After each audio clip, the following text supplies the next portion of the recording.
reach their potential, everybody's got to buy in from this point forward. Players only meeting for Iowa State prior to this game after a loss at Baylor in which the Cyclones allowed 100 points. First meeting went to Iowa State back in January, looking for the sweep, and the Cyclones have the ball first. Well, a couple of keys for Iowa State. When they hold the opponents under 80 points, they are 16-1. Let me say it again.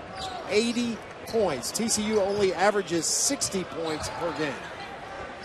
They go inside out through Thomas to Bill Nader picking up right where he left off against the Baylor Bears. Had a career-high 26 points, 5 of 9 behind the line in that game for Nader. 34% three-point shooter for the third-best field goal shooting team in the country, and an early shot for Chauncey Collins. The rebound for the freshman J.D. Miller in his first career start for TCU. Malik Trent, the lefty, ties the game for the Horned Frogs. Malik Trent is not a high-percentage shooter behind the three-point line. Nader on the attack, and the foul against TCU. It's Brandon Parrish with his first. Well, Iowa State, you mentioned losing 4 of 6. A couple of those in overtime on the road. So they get back home looking for their 12th home win of the season. But really, you know, we talk about buy-in. They've had a couple of suspensions, and really the key right now is Jameel McKay. He's over there on in the bench. Steve Prohm will get him in early, but Jameel McKay has got to get it going. The last game against Baylor, he had 0 points and 3 rebounds. The last 3 games he's played, his averages are down to 5 points and just 4 rebounds. Iowa State desperately needs Jameel McKay. When you say the last 3 games he's played, that includes a couple games suspension. As Trent Johnson in his 4th season at 49 up and 73 down has never beaten Iowa State as the head coach in Fort Worth. Skip pass from George Niang, intercepted by Trent, popped back out, and the Cyclones recover with Thomas. It's one of those balls TCU needs tonight. That's forced Iowa State into 23 turnovers. That's a season high for the Cyclones. The last time they played in Fort Worth, that led to 19 points advantage for TCU. Steve Prohm in his first season taking over a team that's been to 4 straight NCAA tournaments for the first time in school history, and they very much look like a team going back. As Nader has all 7 for Iowa State. Joe Lunardi has the Cyclones most recently as a 4 seed. Vlad Brodzianski on the recovery, and he is fouled on the way up. Here's a guy that Trent Johnson wants to play more aggressively, and he got it right there. You know, interesting. I really felt starting this game that Trent Johnson would try to milk shut the shot clock down. I thought for Brodzianski and his teammates, they want to keep this game in the 60s. That's the 3rd quick shot from behind the three-point line that we've already seen in the first 2 minutes of this game from the Horned Frogs. Do you think that's by design, or do you think it's some freelancing on the offensive end? Don't know the answer to that. It would surprise me if that's by design. We'll find out as the game goes on where TCU leans offensively. Niang bodying up against Brodzianski, who stayed in there and out of bounds to Iowa State. Interesting, George Niang took 2 dribbles, bounced off of Brodzianski, and was looking for the double team that never came. Niang squares up, long jumper off the mark, and an offensive rebound for Burton. He loads up Thomas for 3. Matt Thomas.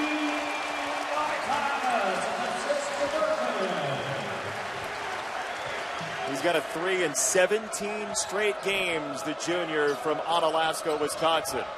He was really good in the first meeting in Fort Worth, had 15 points and 5 rebounds.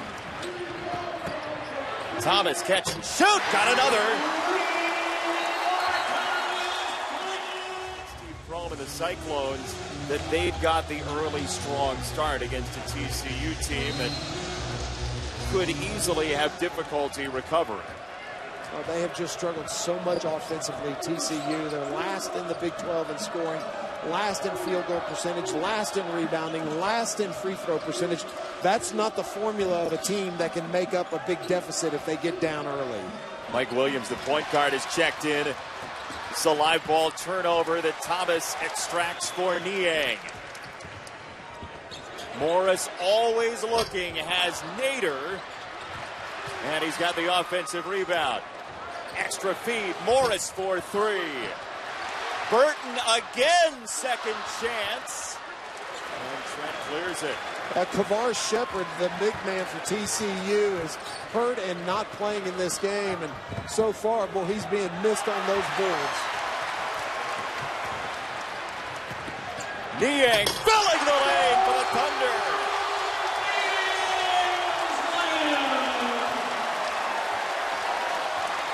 Looked over at Steve Prohm, and he looked down his bench and was fighting as hard as he could not to break out in the biggest smile he's probably had in the last 3 weeks. Malik Trent sticks a three. He has 6 of the 8 for TCU. Breaks an 8-0 run. And they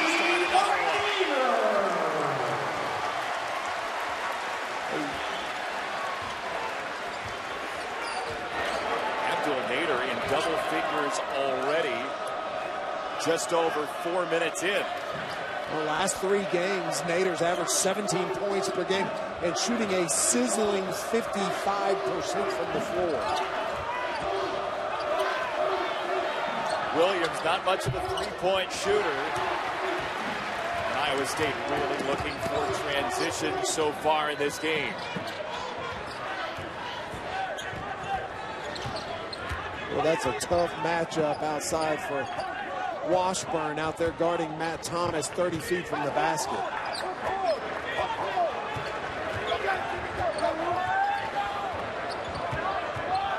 Burton gives the screen to Morris. Off the spin, into the post. Now, TCU tried to start this game in a 2-3. The way the Cyclones have come out shooting the ball, Trent Johnson has had to go quickly back to a man-to-man, but boy, there are mismatches all over the floor for TCU right now.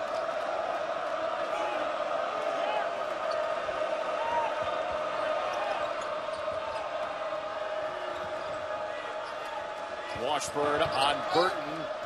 Snuck by, missed the shot, and a foul on the rebounding action. And all they need to do is, the way they've started this game, I mean, he's got to be almost giddy over there, the emotion and the way they're playing and knocking down shots. So I think the demise has been a little bit over-exaggerated. They've lost some close games, and so you look at 4 and 6, you lost 4 out of the last 6, you think, oh, the bottom is falling out, and I just don't believe that to be the case. One piece of news so far in this game is we have not seen Jameel McKay, the redshirt senior that transferred from Marquette, who, again, you said had a quiet game at Baylor, only played 20 minutes, fouled out of the game. And certainly if they're going to go far in the postseason, he's going to be a big part of it. Now, the first game against TCU, a typical line for Jameel McKay. He had 8 points, he had 10 rebounds, and 3 block shots. And there's not anybody else on the roster that Steve Prohm can put in that can do what this young man does. But he has to buy in, and you got to buy in of being a part of something bigger than yourself. So set aside all the other distractions, everyone get on the same page, or else they're not going to go as far as they potentially could. They need Jameel McKay to really do. 4th leading rebounder in the Big 12 as the foul goes against Nader, his first, so he and Niang each with 1. Nice defense by Matt Thomas.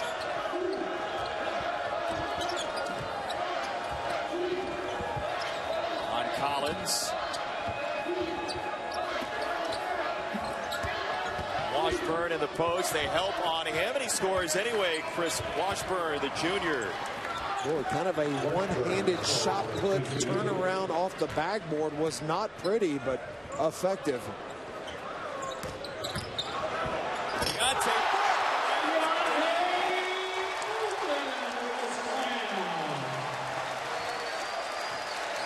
That, on the other hand, was very pretty. Wide open lane for Burton. It's just such a tough matchup for the TCU players to try to defend Deontay Burton man-to-man. Against Devontae Gabriel and TCU next week. On Big Monday, we've got Malcolm Brockton at number 7 Virginia against the Miami team licking its wounds after today. That's 7 Eastern in the ACC. Then another beauty in the Big 12. Iowa State on the road for West Virginia, a team that lost earlier today as well. Also live on Watch ESPN and the ESPN app. Big Monday presented by Delta. And with that West Virginia loss, Kansas again seems free and clear to win the league for a 12th straight season. Buddy Hield 29 points in that game in Morgantown. 21 shots for Buddy Hield today. Hey, a win on the road by 14, at West Virginia. That is a huge win for a team that had lost 3, for anyone, but especially a team that had lost 3 out of 4 games. Washburn turned on Nader, couldn't score. Jordan Ashton onto the floor before McKay for Iowa State in this game.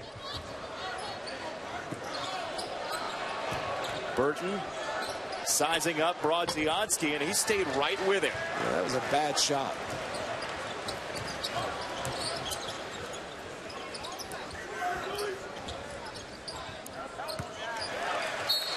Turnover, TCU. You see Brodzianski, he's got to get stronger. He started out on the left block, and Trent Johnson saw his big man get shoved out about 13 feet from the basket and just does not have the size to hold his position down there. He's going to be a really, really good player in this league. He just desperately needs to add some weight and get stronger. He shot the ball very well in non-conference play. That's declined since they've hit Big 12 play. And Trent Johnson feels like one season in the weight room, and it might be a whole different deal. It's his first season in the program. Iowa State really spreading the floor. Morris had his pocket picked by Malik Trent. And slam there for J.D. Miller.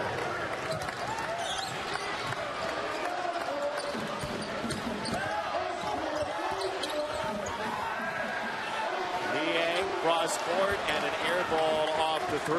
A terrific hustle by Brodzianski to get out there and contest that corner 3. I looked up, Trent Johnson's yelling. I thought he was going to be yelling, slow it down, and he is not.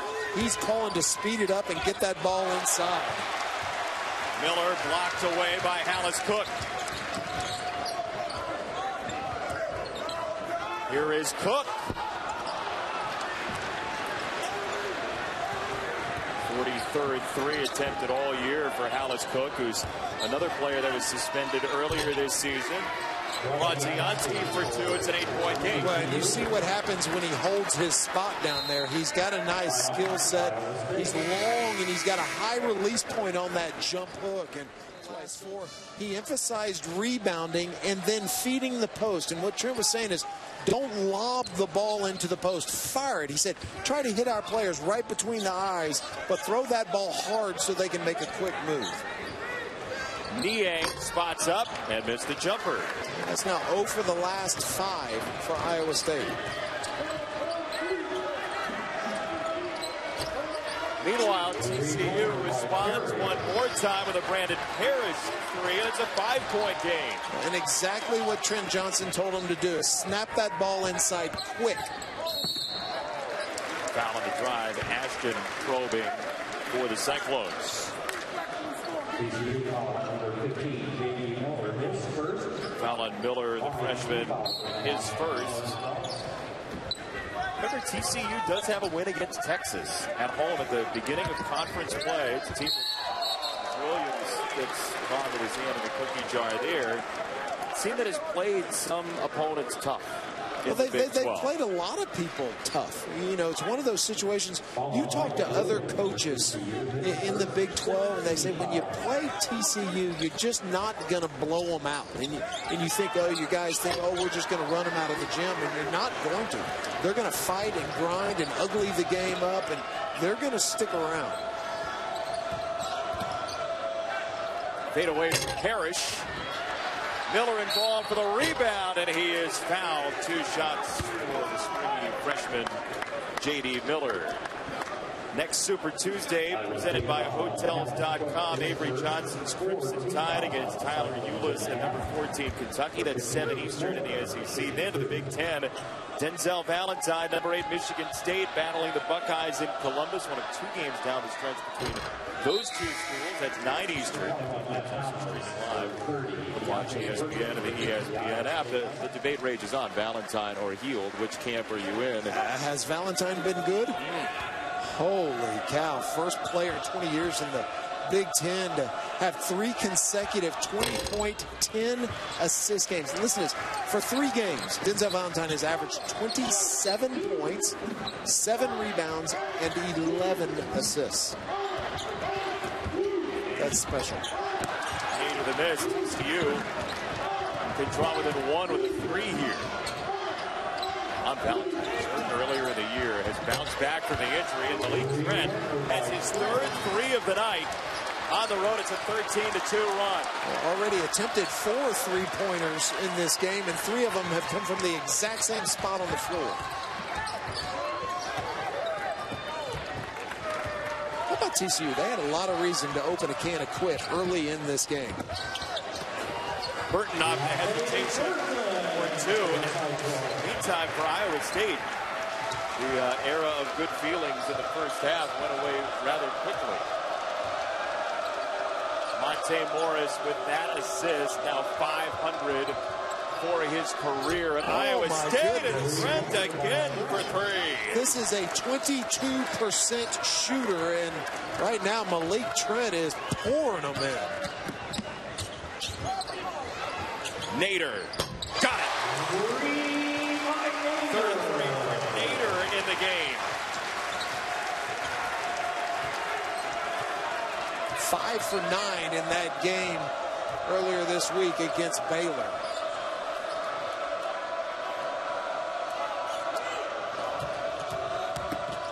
Williams drive and kick into the corner. Wojciechowski fighting for the rebound. Well, he was boxed out in front and behind and came down with that ball. Trent feeling his oats, missed the 3 long. Thomas lost the ball and a foul in the ensuing action. Iowa State assist to turnovers the last 8 games. 6.2 assist to turnover ratio is off the charts. You add into that, he's played 323 out of a possible 330 minutes in those games. He enters tonight about to shatter the NCAA career record for assist to turnover ratio dating back to the year 2000. He's at 4.7 for his career. The record was 3.2 as Wojciechowski knocks down the jumper for TCU. And a 4.7 assist to turnover ratio as he gave that one away out of bounds to the Horned Frogs. I mean, it's not even in the realm. Yeah, put it into context. Look at these numbers since 2000, and the closest is, you remember Johnson when UAB went on that run, Mike Anderson was there, and 3.15, and just absolutely, it almost defies description, the type of season and career that Monte Morris has put together. Now, I know you don't like making this about yourself, but your assist to turnover ratio was wrapping on the door of 4 as well when you were playing in Houston, so yeah, but it's worth mentioning. The guys I was playing with were pretty good. You just handed over to Clyde. Pretty good. Let's face it, if I could hit the backboard, it was probably a good pass to somebody. Thomas wide on the 3.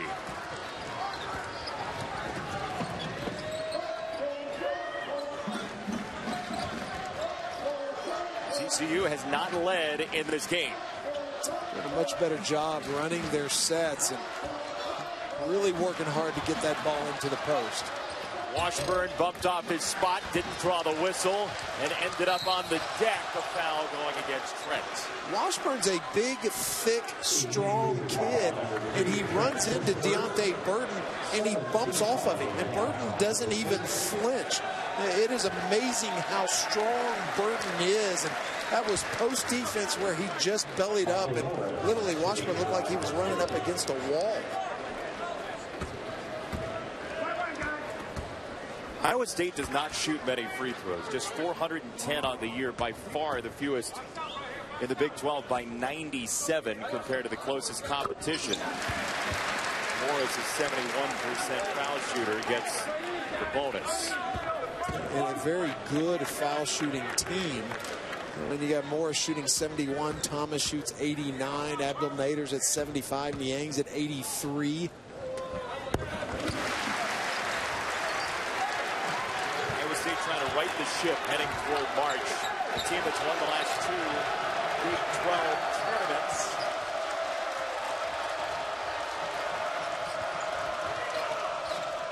You get that ball inside to Brodzianski. Niang read it perfectly. On the lead to Morris. Burton is fouled. Deontay Burton. When you feed the post, and this is what Trent was talking about in that timeout, you can't float the ball. Watch this ball. When you float it up, that allows the defense an opportunity to release contact, come around the side and make that steal. On top of that, Jason, if you rifle that ball to the post, it doesn't make sense. But post guys, it gives them confidence. They can make a quicker move off of the momentum of the ball hitting their hand. It freezes the defense. You cannot feed the post where it looks like a punt, where the ball's going up and it's got a hang time. So you're saying it's almost double counting if you do it the right way? There's no question. You have got to rifle that thing, and if you're going to throw a bounce pass, that's okay as long as your postman's down low, but your postman's going to be calling for it. That time the hand was stuck up high. Brodzianski had his hand up high, and the ball floated to him. So you're saying you don't want the postman to wait a minute? No, I want to throw that thing. I used to warm up Olajuwon and Mishaw, and I'd stand out at the three-point line, and we didn't have three-point line. And I would throw the ball as hard as I could possibly throw it, like a baseball. J.D. Miller, his second field goal, three-point game. You can imagine the pace over the course of time would favor Iowa State. A higher scoring game as they get inside again, and a big foul. Number 33, Niang picked up by Nader. Acted a little woozy. Nice spin move. And no, that was incidental. Yeah, absolutely incidental contact. Just came straight down. Didn't even bring his elbow down. Just left his arm extended and immediately checked on Niang.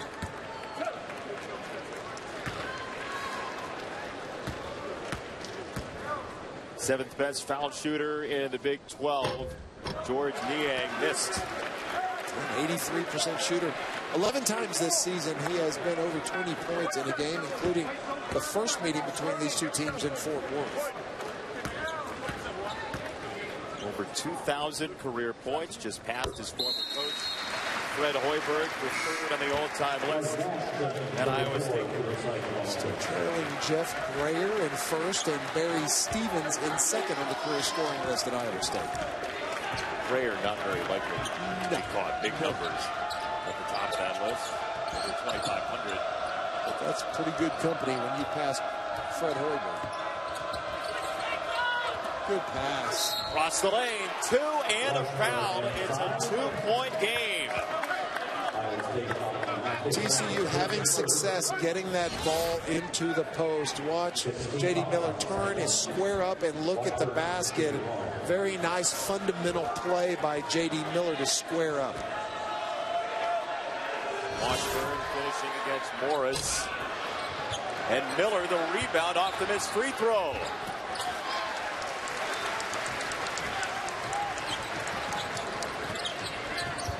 Boy, Iowa State's getting a face full at TCU. Yes, they are. First 15 minutes here.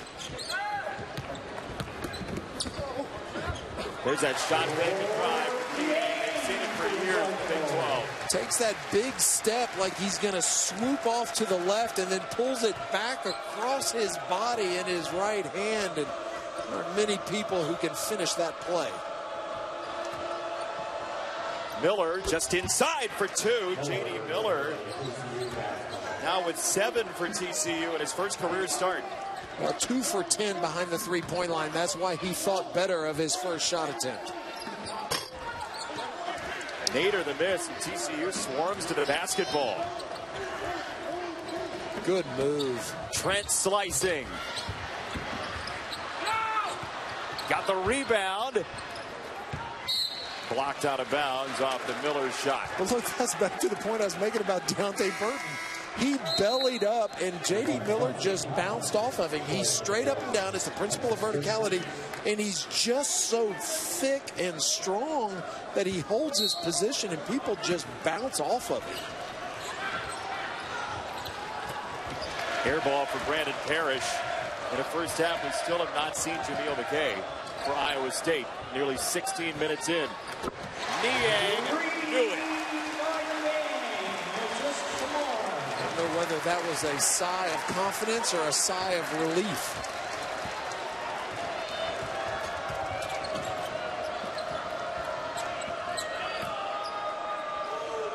Miller forced well out by Niang.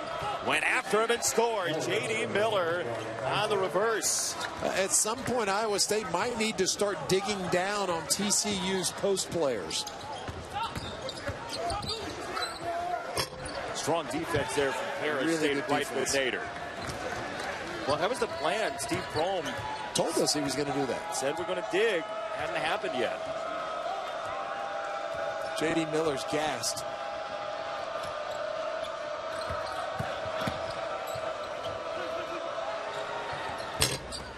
Got the shot up and missed. It is not the shot that Trent Johnson wants J.D. Miller taking. Oh, what a fake. Burton. Iowa State has had a couple of chances to create some distance. Shots have not fallen in those spots. Just 6 out of 16 from 3 in this first half. 16 of the 29 shots have come from 3.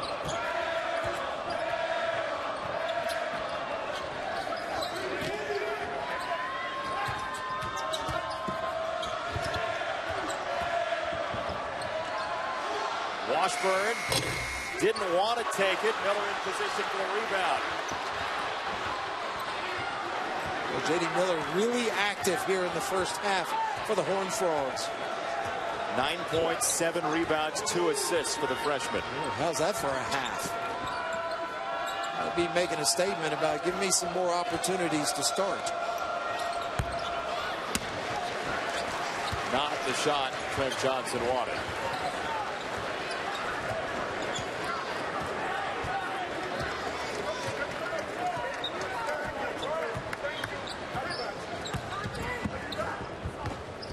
Burton.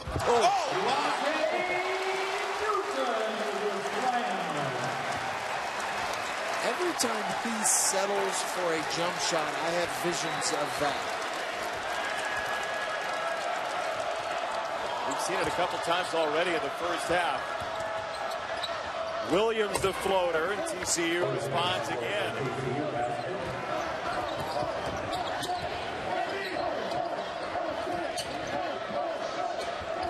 High-low, Burton to Niang. He's got stuck down there on George Niang. Washburn was up top on Monty Morris, and well, that's just the experience of Iowa State scanning the floor looking for a mismatch.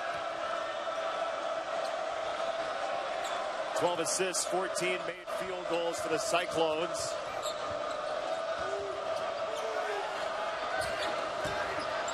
Miller stripped away by Morris, third in the Big 12 in steals. You see why. Morris drop off. Nader, yes sir.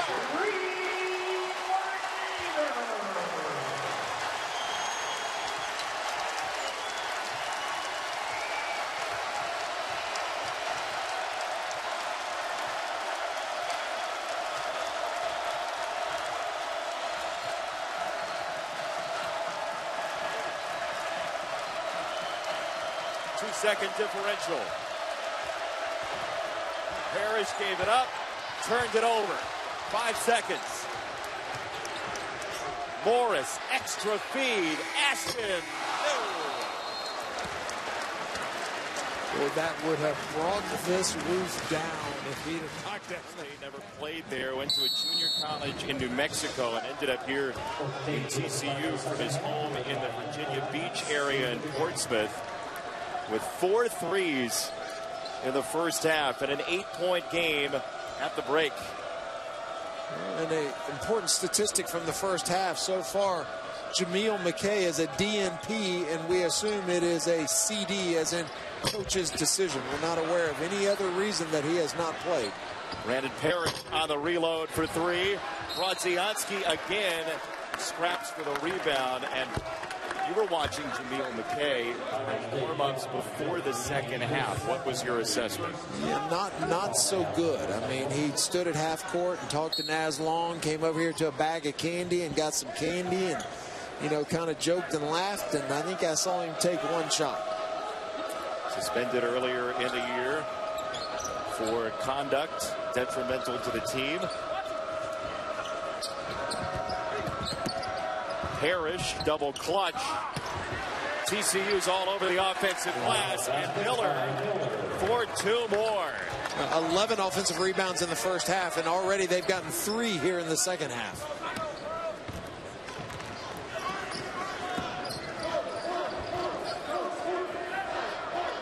Burton from the foul line. Brodzianski the rebound. Deontay Burton has been unstoppable when he's ripped that ball through and attacked the basket. He has been unstoppable, and he needs to quit settling for jump shots and attack. Malik Trent had 12 in the first half, and there he goes again. The sophomore for TCU, and the Horned Frogs have the first 4 out of the locker room. For an Iowa State team that opened as a 4 seed today in Joe Lunardi's most recent bracketology.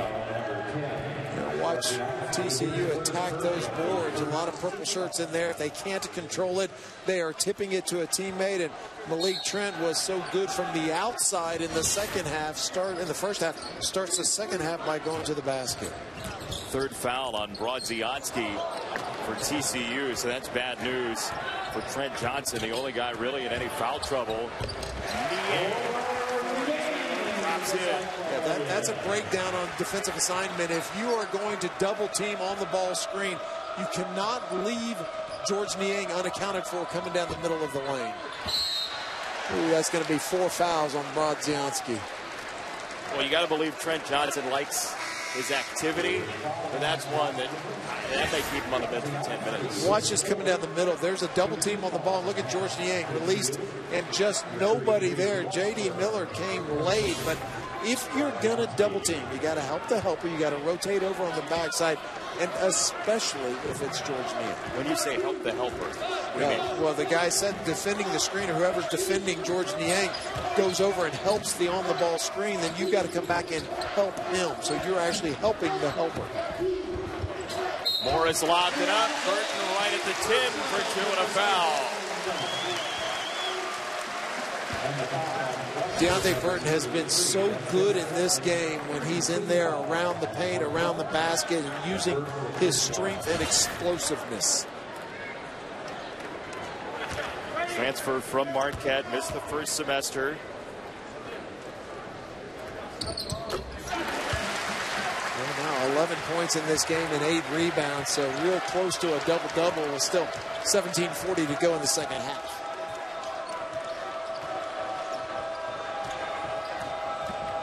Chauncey Collins on the drive. Miller there one more time. How about J.D. Miller? Yeah, really good. I believe he's now got his double-double, first double-double of his career. 13 points, 10 rebounds. There's Burton navigating to the rim for 2. So simple, isn't it? It's a pretty easy game. I mean, when you do something and they can't stop you, you just keep doing it. Collins, well short. Thomas the pull up, and he's got it. Oh, what confidence from Matt Thomas. That 9 for 21 game in the Oklahoma win. You think, buddy? Yeah, you know, Buddy had 29 points today on the road at West Virginia. That is a monster win for OU and a huge game for Buddy Hield. Niang whirling, got the roll. Soft touch.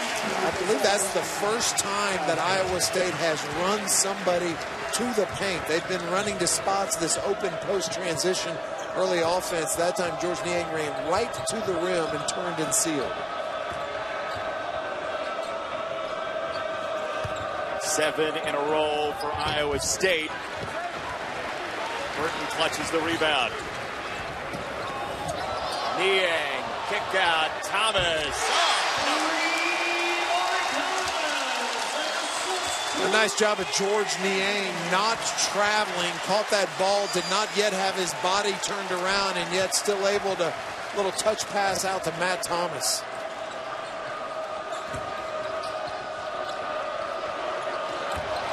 Double team on Miller.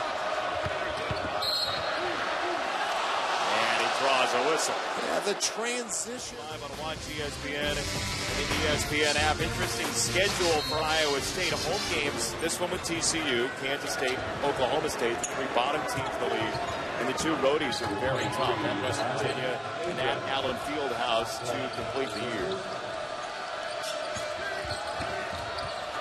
J.D. Miller has been so aggressive, and TCU will get the ball back here. A lot of white shirts down there, but nobody really playing defense. J.D. Miller caught that ball. There were 4 white shirts nearby him, and nobody really moving to help. TCU needs a good possession. Iowa State missed their first shot out of the locker room, and they have made 6 in a row since then. Can get away from you in a hurry when you're playing the Cyclones.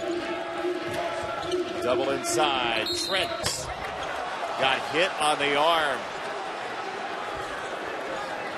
All right, so we were talking about the tournament teams in the ACC with Miami and Virginia coming up on Big Monday. Iowa State and West Virginia is that doubleheader game. Cyclones trying to hang around on that 4 line. Yeah, the more interesting thing to me is you go move on down there. You know, Texas Baylor, they may switch or swap places today. Baylor absolutely drilling Texas in Austin, and then Texas Tech. Now, what a huge game after ours in Stillwater for the Red Raiders. Coming off that win, you saw them against Oklahoma on Wednesday night. Nearly got run over by thousands in Lubbock. Well, the only team in the Big 12 this year to beat 3 consecutive ranked opponents. Toss into it the first of the year. They beat Texas in a game, and boy, it's amazing the run that Tubby Smith's team has gone on. In the Big 12, only 3 times has a team with a losing record received an NCAA bid. In 2015, both Texas and Oklahoma State. In 2014, Oklahoma State. So the magic number to get to is 9-9. I believe 8-10 will get you in again this year based upon the conference RPI, but that's not an official factor. That does not go into consideration when the committee shuts their door. But it tends to be an indicator. Yes. For you. But 9-9, you're in. You know, 8-10, I think you're going to be in. But man, what a job Tech has done. Thomas knew it was short that time. Texas Tech will play TCU next on Tuesday in Lubbock. I mentioned the depth of the Big 12. Every team in the conference has a win against at least one RPI top 25 opponent as it stands right now. 5 to shoot for Trent on the drive. Dropped it off right to Monte Morris. Nader thought better of it, and foul called against TCU. We're talking about Texas Tech as a possible tournament team, and in right now, according to Joe Bernardi, be tough to exclude them considering the run they've had. Yeah, that's amazing. You look at those quality wins, and again, I really think it's going to come down to can they get to 500 or 1 game under 500 in the Big 12. I'm not sure Arkansas is all that bad of a loss. Thomas missed it. Well, Texas Tech, too, has some big non-conference wins against powerful mid-major teams this year. Hawaii, a 20-win team. Richmond. Rock, South Dakota State. Yeah, Little Rock for sure. Former Texas Tech assistant Chris Beard coaching at Arkansas Little Rock. You talk about great wins over ranked opponents. How about Iowa State's resume where they have wins over the currently ranked number 2 team, number 3 team, and number 4 team? You look at that non-conference win against awesome. Iowa. Yeah. Monte Morris wave it off. Shot does not count. And you'll see the Red Raiders coming up next in Stillwater. That was the place where Kansas State's tournament hopes went to maybe perish last weekend.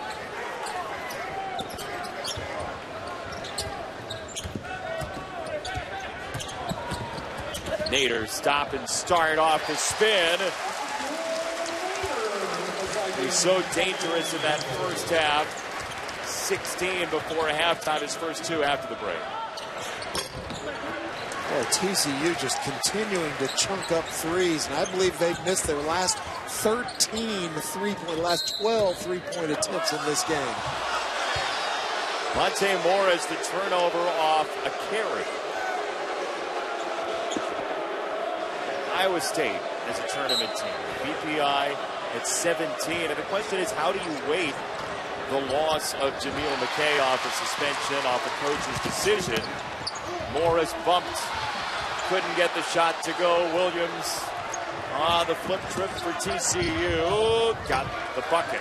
Look, I want to pick up on that because I don't think the committee factors that in at all. It's not like a kid who was hurt, like a Denzel Valentine, who was hurt or not in the roster, and I don't think it factors into BPI when you consider the strength of the roster when you get a win against Iowa State. This is an all-disciplinary issue, and I don't think that's going to be factored in at all. I'm shocked that he is still not played in this game. Well, the counterbalance to that is, and the folks looking at a team like Syracuse's seed line, when Jim Boeheim being out because of an NCAA suspension will get taken into account by the committee as Abram found himself down low. That's something of a double standard if you look at it. Well, there's no question. You look at the selection process, and here are the things that the committee, when they shut the door, what they'll go through. And you see down at the bottom, player and coach availability. Well, was Jameel McKay available? Yes, he was available. Well, it was Jim Boeheim, was Larry Brown. That's a bad example because they're not eligible, but were they available? Yeah. Jameel McKay has been available. The only reason he has not played has all been disciplinary decisions by Steve Prohm. And you know what? Steve Prohm's taken the road less traveled. He has made a stand. He's put his stamp on this program and has taken a strong disciplinary position in dealing with Jameel McKay. Parrish, the rebound there. That's a fairly risky proposition in your first year as a head coach with a successful team you inherit. Parrish for 3, and it's a 10-point game. Every time you think Iowa State's about to run the Horned Frogs out, here they come back.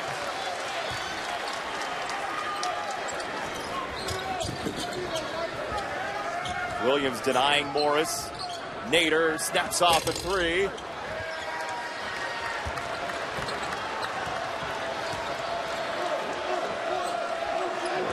Really setting up down inside with Deontay Burton behind him. Brodzianski out with 4 personal fouls. The sophomore who had a big first half.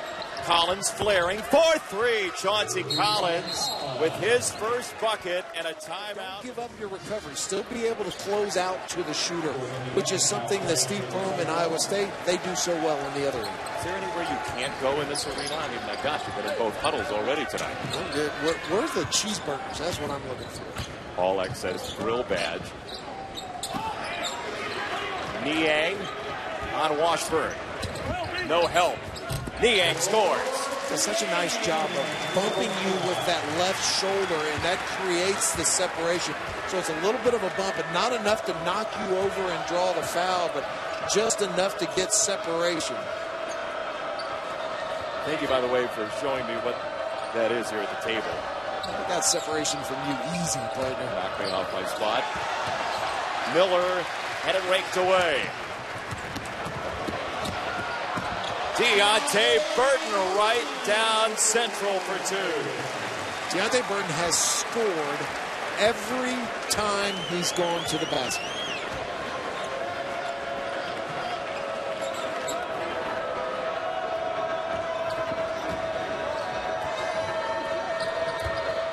Here's the dig down there. You see what a nice job Ashton did. He dug down but still recovered out to Brandon Parrish. Very good defense. Exactly what Steve Prohm was talking about in that timeout. Harris, Cavalier with the basketball that time, tipped out of bounds, and Iowa State will keep. Here's what we're talking about. Jordan Ashton, watch him dig down. The ball goes inside. He digs down, but he doesn't give up the shot. So he gives some help, and then he recovers back. And that was perfect. That was exactly the way Steve Prohm wanted him to defend that.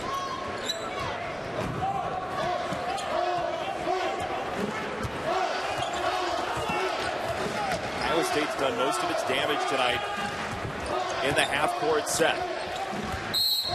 Niang fouled by Parrish.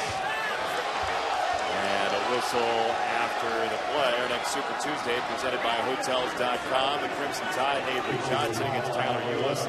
And Kentucky, that's 7 Eastern in the SEC. Then to the Big Ten, Denzel Valentine of the Spartans at number 8 currently. They'll battle the Buckeyes in Columbus, one of those teams to watch as well. Joe Lunardi's bracketology wrapping on the door of the tournament. Also streaming live on Watch ESPN and the ESPN app. Teaching moment for Hallis Cook. A lot of talk about Steve Prohm in his first year here. How about the SEC first-year coaches? A lot of publicity. Ben Howland at Mississippi State, Rick Barnes at Tennessee, and so far the surprise hire maybe in the country this year has been the job Avery Johnson's doing at Alabama.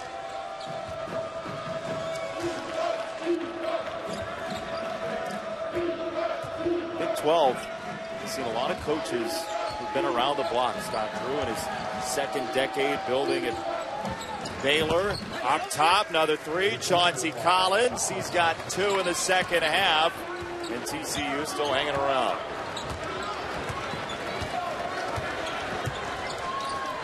And Parrish has got a tough matchup inside with George Niang. And a 3-second call against Iowa State. Well, assess the first season for Steve Prohm with the Cyclones. Excellent. Outstanding. I mean, he inherited a ton of talent, and he also inherited unbelievable, unrealistic maybe, expectations that are just off the chart. I think he's done a tremendous job of blending in and yet at the same time putting his personal stamp on this program. Ooh, he got fouled. Trent didn't draw the whistle. First miss in the last 4 from 3 for TCU. Parrish really dogging Niang, and he got open anyway. When you're 6'6" and you're playing a 6'8", 6'9" post player, if you're going to sell out and front them, you got to have help on the backside. And that time there's just nobody on the backside to help Brandon Parrish. 20 for Niang. Collins, another from 3 for Chauncey Collins, the sophomore out of OKC. Did not look very good shooting the ball in the first half. That's his 3rd three-pointer here in the second half. Niang again wide open with the front down inside.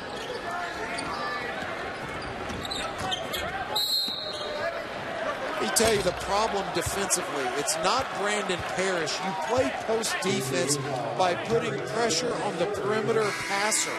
You cannot allow a guy on the perimeter to just stand there and look. Brandon Parrish is doing everything he can, but you got to put more pressure. Look at these guys on the perimeter. There's nobody up there making those passes difficult. You've got to get up there, put pressure on them. And a lot of people think your post defense is only the guy guarding the post. That's not true. It's the guy guarding the perimeter, the passer. 1-1 for Niang. It's almost like a football defense, right? In that if you don't have a pass rush, absolutely, put your corners out on the island. Especially if you're going to sell out and front the post player. Well, you're going to have to put a lot of pressure. That pass, the passer needs to feel very uncomfortable as he tries to feed George Niang. Moving toward 8 minutes to go. Iowa State has lost 4 of 6, leading by 9 tonight. Bronzianski in with 4 fouls. He scores. He's got some skill, I'm telling you.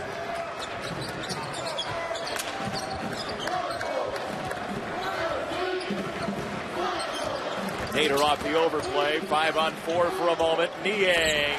Yep. Steve Prohm trying hard to call that timeout. when the ball goes through the net, it's dead, and therefore the coaches can call a timeout. The new rules, when the ball's live, only a player can, but after a made basket, a coach can call a timeout. As long as the ball's not handed to the player. After the ball goes through the net. Great ball movement. Nader tipped it. TCU down 10. Interesting, Steve Prohm wanted a timeout so bad, and then when they got possession of the ball, he did not call one. J.D. Miller for three, his third of his freshman season. J.D. Miller's having himself a career night. 16 points, 11 rebounds. First career double-double in his first career start. Against Brodzianski, easy does it for Burton. Absolutely nuts what can happen in the top 25 week in and week out. Iowa State's been a part of that both ways this year. Win over Kansas, win over Iowa. And a win over OU. That's number 2, 3, and 4 in the current polls. Playing most of the season with approximately 7 players. They've only played 7 in this game tonight. Williams decked. The 8th would be Jameel McKay, but he has not seen the floor, and that's a coach's decision. He's not injured and not suspended today. McKay has not played. Williams went hard to the basket, a little bit of a bailout. I'm not sure he was going to complete that, but did exactly what he should have done late in the shot clock, just lowered his shoulder and barreled into the basket. Shooting foul, he gets 2 shots on just the 11th personal all game against Iowa State. Iowa State does not foul very much as a team. You know, some people look at that and say, well, that's because they're not defending very much, but I think it's more of an acknowledgement of you look down that bench and there's just not a lot of depth, and you can't afford to be aggressive and take chances and get into foul trouble. How about McKay's body language over there? Just kind of relaxing. You know, I'm looking at that, and I don't want to read too much into body language. You know, he's 6 foot 10 inches, 9 inches. He's cramped up over there on the bench. You know, it's not comfortable, and so I don't want to read too much into it, but you can't help but read into the fact that those warm-ups are still on.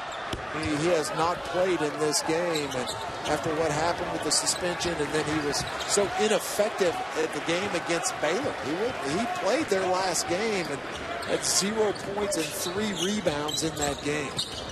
Fouled out in the overtime loss. Abdul Nader, a big shot as TCU was scratching back. Abdul Nader, 21 points coming off of career high 26 against the Baylor Bears. 5 of 8 behind the 3-point line for Nader so far. Trent the miss, got it back and scored.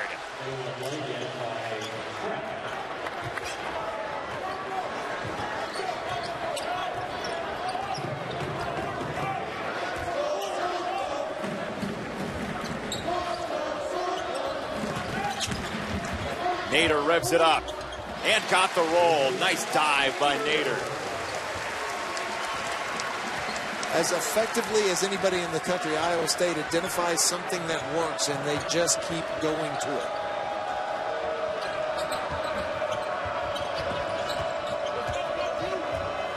Coaching, player experience? Yes. Combination of the two? Absolutely. Trent wanted the 3. Parrish got fouled with 2 on the timer. Next week, Big Monday, ACC, Big 12 style. As always, Malcolm Brogdon at number 7, Virginia against number 11, Miami, after a tough loss today to Carolina by 25. That's the ACC. Then in the Big 12 at 9, another beaut, Iowa State, West Virginia. Quick turnaround for both teams in Morgantown. Also streaming live on Watch ESPN and the ESPN app, which Reed Geddes takes full advantage of before every game. Oh, man, do I live on that app. That was one of the best inventions put out there for us to use. Would you take sliced bread over watch ESPN, or is it close? No. ESPN, no, it's not even a push. That's a no-brainer. Jordan Niang just picked up his 4th foul on that last possession. Still 4:36 to go. Miller takes the hands off. Niang pumps him out of the way. Crafty. He's really tough to defend.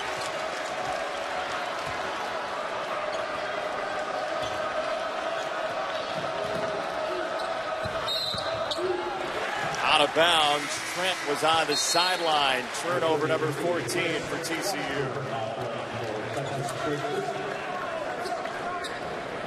Niang, 27 points on 11 for 15 shooting. And from inside 3-point range, he's 9 for 10. I think I'd go back to him. That's right, Reed.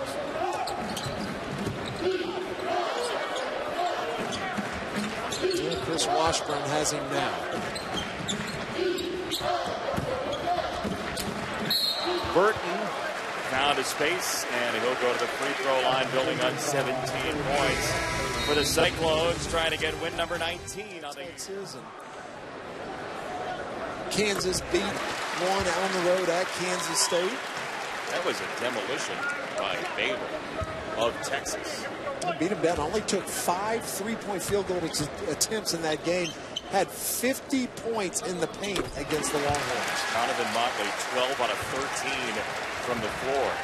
Coming off a game in which he had 27 against these Cyclones. Again. 2 games, both 27-point affairs for Motley.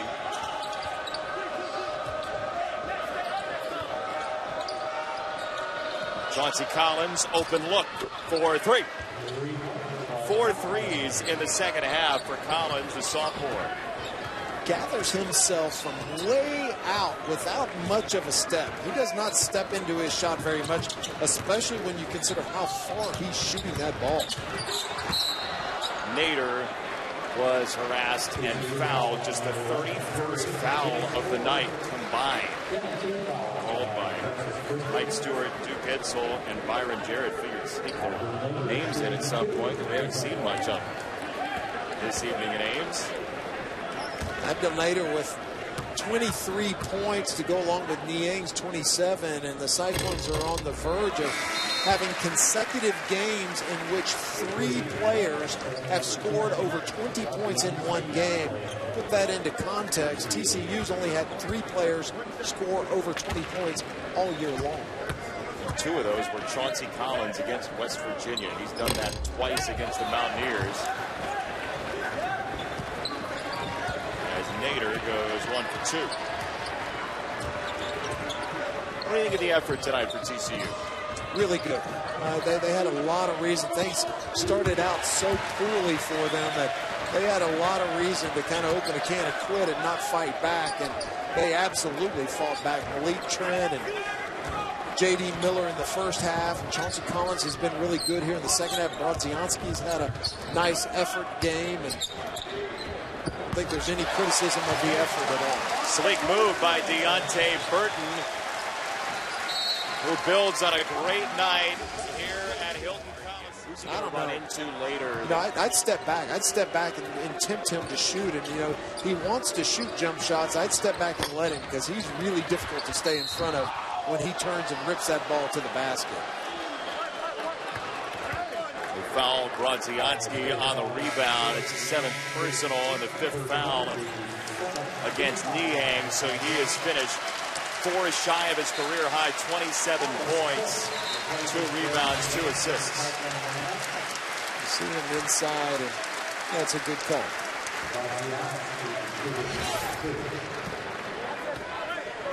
What a game. You know, George Niang is just absolutely spectacular in this game this evening. He's one of those kids that you just kind of take for granted. You know, you look up and all of a sudden he's got 20 and then 25 and then 27. And you know, what a basketball game by George Niang. You consider the lack of depth for Iowa State. Niang's playing 33 minutes a game.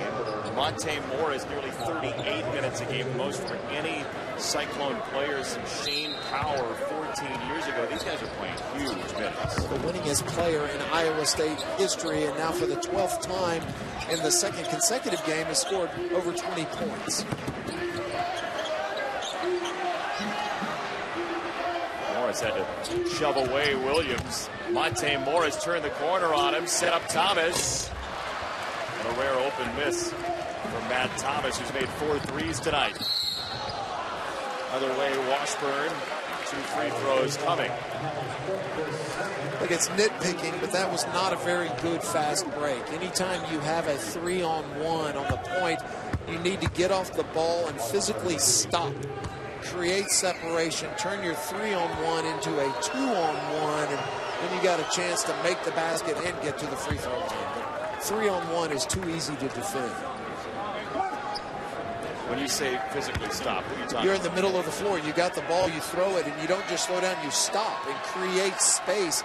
And then that forces the defender to increase the amount of distance he's got to defend all the way across the lane on both wings. Oh, my. Burton. Oh, mercy.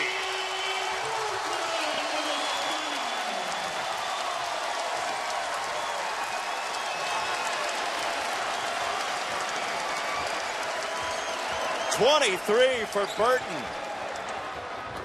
Chauncey Collins keeps on firing for TCU.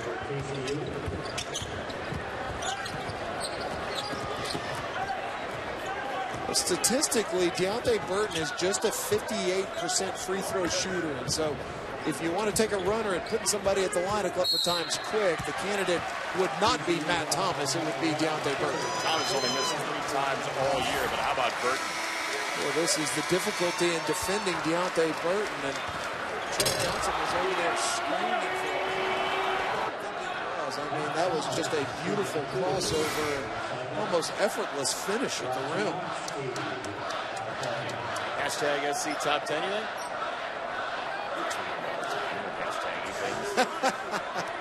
Who's hashtag play for? Thomas makes a free throw. Brandon Parrish is fouled out for TCU. Disqualified after 7 points and 7 rebounds.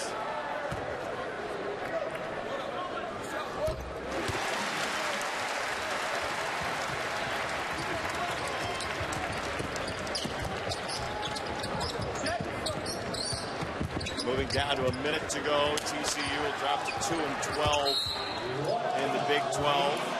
Hey, I wanted to mention something before this game got away from us. Congratulations to TCU assistant coach Brent Scott. About a week or 10 days ago, Rice University retired a Brent Scott's jersey. Long overdue. And boy, if you don't remember Brent Scott, he was an absolute beast. He was a 2010 machine and covered a lot of his games for 4 years in the old Southwest Conference days, and a nice honor, long overdue. You think about Ricky Pierce has his jersey retired at Rice, and Brent Scott's jersey is now hanging in the rafters. So congratulations, Brent Scott. When you asked him about it before the game, big smile came across. Just lit up. I mean, that is just such a unique deal to walk into any arena and have your number hanging up in the rafters. And so I'm very proud of Brent Scott. You know, my number's hanging up at University of Houston. I was going to say there are a couple of checks hanging up in restaurants around Houston. Well, my jersey's hanging up there, but only because I wore the same jersey as Elvin Hayes. J.D. Miller is fouled with 36.9 to go. Earlier in the week about whether when they go over there, the system, the technology, whether it's live feeds or not. And so he knows that we have the live feed over here. So just to make sure, came across the floor to look at our monitor. Some people might say, well, look, 10-point game. You'd rather have an official adjudicating to the rules than to the moment. No question. You're never going to criticize somebody for getting it right. That's why we never levy criticism your way. For trying to get it right.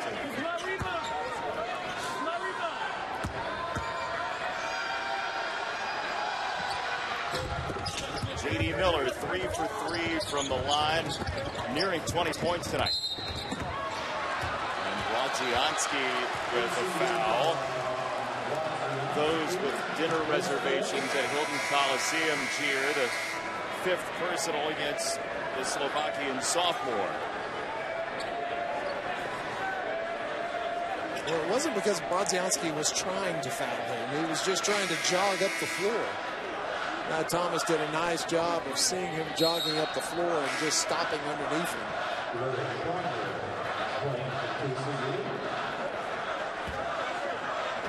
So Thomas to the foul line where he's 2 for 2 tonight.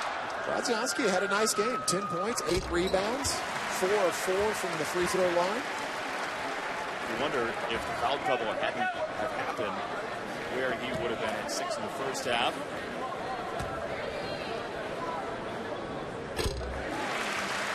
Thomas with 15. Iowa State will continue to be undefeated when he's got more than 12 this season, taking over significant minutes, and a huge block by Burton to erase the shot.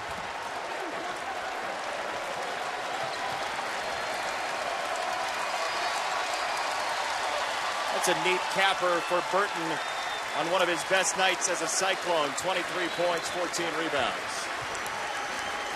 And Iowa State will go to 8-6 in the conference and 19-8 overall with a win against TCU in a season sweep. Steve Prohm's going to be pleased. They're coming into this game. They had